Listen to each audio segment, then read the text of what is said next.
So hello everyone, welcome to this analysis video. इस video में हम निफ्टी और बैंक निफ्टी का अच्छे से एनालिसिस करने वाले हैं। कल है 10 जून, तो 10 जून के ऊपर हम एनालिसिस करने वाले हैं कि 10 जून को निफ्टी और बैंक निफ्टी में क्या मूव आ सकता है, क्या बड़ा मूव आ सकता है, क्या छोटा मूव आ सकता है, या फिर साइडवेज रह सकती है मार्केट। मेरे हिसाब से कल एक बड़ा मूव आने वाला है, ऊपर भी और नीचे भी। तो इस वीडियो को लास्ट तक जरूर देखिएगा अगर ये जानना है आपको कि कहाँ पर ये मूव आ सकता है। और इस वीडियो को लाइक जरूर कर देना और कमेंट में जरूर बताना एंड में कि एनालिसिस कैसा लगा। तो चलिए स्टार्ट करते हैं। यहाँ पर FII डाटा मैंने आप सभी के सामने ओपन किया हुआ है। FII ने कैश में बाइंग की है 1992 करोड़ की, और वहीं पर DII ने कैश में बाइंग की है 3500 करोड़ की। अगर ये इतनी बड़ी बाइंग है दोनों ने FII और DII ने, तो यहाँ पर आपको एक बहुत बड़ी तेजी देखने को मिल सकती है। उसका रीजन क्यों है और उसका रीजन क्या है? बहुत बड़ी बाइंग तो नहीं, बहुत बड़ा एक मूव देखने को मिल सकता है, और वो मूव स्पेसिफिक नहीं है अभी इस टाइम पर according to FII and DII data. अब आप यहाँ पर देखोगे FII इंडेक्स ऑप्शंस। FII ने इंडेक्स में जो निफ्टी और बैंक निफ्टी है उसके जो ऑप्शंस है, इन्होंने यहाँ पर सेलिंग की है 7119 करोड़ की। अब यहाँ पर क्या कह सकते हैं हम यहाँ पर कह सकते हैं कि कॉल भी शॉर्ट हो सकती है और पुट भी शॉर्ट हो सकती है। तो हमें यहाँ पर सेलिंग देखने को मिल रही है। तो इसका मतलब ये है कि हो सकता है कि बड़ा मूव या तो ऑन द अपसाइड हमें देखने को मिले और बड़ा move on the down side हमें देखने को मिले। तो आइए हम चार्ट्स पर आ जाते हैं। अब चार्ट्स पर अगर हम आते हैं तो यहाँ पर देखिए निफ्टी का ये चार्ट है। मैंने आप सभी को एक चीज समझाई थी, निफ्टी को आप थोड़ा सा जब तक बाय मत करना जब तक निफ्टी इस एरिया को रीटेस्ट ना कर ले। पिछले एनालिसिस वीडियो में बताया था मैंने, जब तक निफ्टी इस एरिया को रीटेस्ट ना कर ले या फिर 15 मिनट तक इस वाले एरिया के ऊपर सस्टेन ना हो जाए। तो यहाँ पर गैप अप ओपन हुआ, गैप अप ओपन होने के बाद हमने ये एरिया टच ही नहीं किया। तो अब हमें करना क्या है, कल हमें क्या करना है कि या तो इस एरिया पर जो कि एरिया है 25,057, या तो ये एरिया टच करे, थोड़ा सा बाउंस हमें यहाँ से दिखाए तो हम यहाँ से बाइंग करेंगे for the target of 25,330। Okay, या फिर अगर इस एरिया पे ना रुके तो ये जो मैंने पैरेलल एरिया मार्क किया हुआ है ना, इस पैरेलल एरिया पर कहीं भी सपोर्ट ले ले और इस पैरेलल एरिया को जब ब्रेकआउट कर दे, हम सीधे 25,313 के टारगेट के लिए चले जाएंगे। निफ्टी का मेरा सिर्फ यही है प्लान। इस प्लान के अलावा मैं निफ्टी में कोई भी प्लान इंट्रोड्यूस नहीं करने वाला हूं। अगर यहां से इस एरिया को ब्रेक डाउन कर देता है निफ्टी, तो मैं यहाँ पर ट्रेड्स ही फॉर्म नहीं करूंगा, ठीक है। और या फिर इस एरिया को नीचे टच नहीं करता है निफ्टी, ऊपर ही ऊपर ट्रेड करता है यहाँ पर, तो भाई मैं यहाँ पर ट्रेड्स नहीं करने वाला हूँ। मार्केट साइडवेज हो सकती है।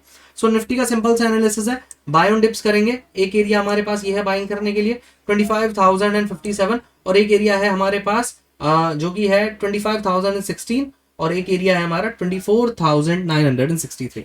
तीन एरियाज है बाय करने के, तो तीनों एरियाज पर बाय करने का ट्राई करेंगे फॉर द टारगेट ऑफ 25,330। तो यहाँ पर तो हो गई निफ्टी की बात खत्म। अब हम आ जाते हैं बैंक निफ्टी पर। मैंने बैंक निफ्टी में आपको कल की एनालिसिस वीडियो में क्या समझाया था कि भाई अगर बैंक निफ्टी इस वाले एरिया को वापस से ब्रेकआउट कर देता है 56,608 को, तो हमें यहाँ पर ये वाला एरिया टच होता हुआ देखने को मिल सकता है जो कि है 57,103, ठीक है।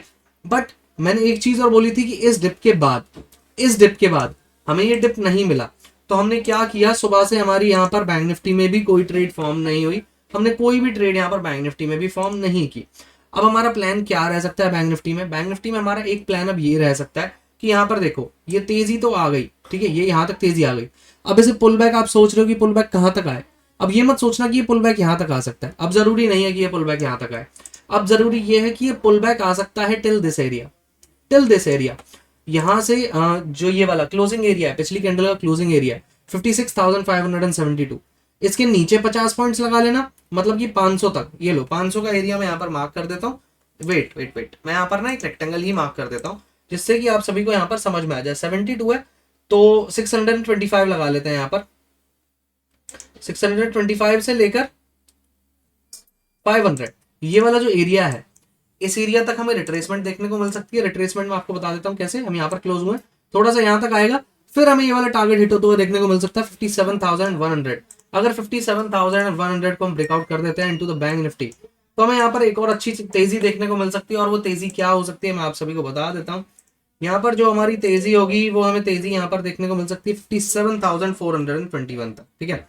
मैंने ये एरिया भी आप सभी के सामने मार्क कर दिया। अगर यहाँ पर बैंक निफ्टी ब्रेकआउट करता है 57,103 को रीटेस्ट करने के बाद, इस एरिया को रीटेस्ट करने के बाद 57,100 का टारगेट, ठीक है। एंड देन अगर ये वाला एरिया हिट हो जाता है, ये वाला एरिया निकाल देता है, तो हमारा 57,400 का टारगेट है। ये वाला एरिया मैं आप सभी को दिखा देता हूँ, ये वाला एरिया, ठीक है। इस वाले एरिया को हिट करने के लिए हम तैयार रहेंगे। तो यहाँ पर बैंक निफ्टी का भी एनालिसिस हमारा फिनिश हो चुका है और बैंक निफ्टी में भी मैं इस प्लान के अलावा कोई भी ट्रेड्स नहीं करने वाला हूँ, दैट्स इट। और एक और चांस है बैंक निफ्टी के अंदर, अगर इस वाले एरिया पर नहीं रुकता है बैंक निफ्टी, तो हम एक काम करेंगे, इस वाले एरिया को एज अ रिटेस्ट एरिया मानकर फिर हम यहाँ से बाय करेंगे, उससे पहले हम बाय नहीं करेंगे फिर, ओके। सिंपल सा एनालिसिस है। अगर समझ में आया तो इस वीडियो को लाइक जरूर कीजिएगा, और अच्छा लगा है तो कमेंट करके जरूर बताइएगा, और कोई प्रॉब्लम लगी है इस एनालिसिस में तो वो भी बताइएगा कमेंट में, और चैनल को सब्सक्राइब जरूर कर दीजिएगा, अपने दोस्तों के साथ शेयर भी जरूर कर दीजिएगा इस वीडियो को, इस एनालिसिस वीडियो को। And thank you everyone for watching this video.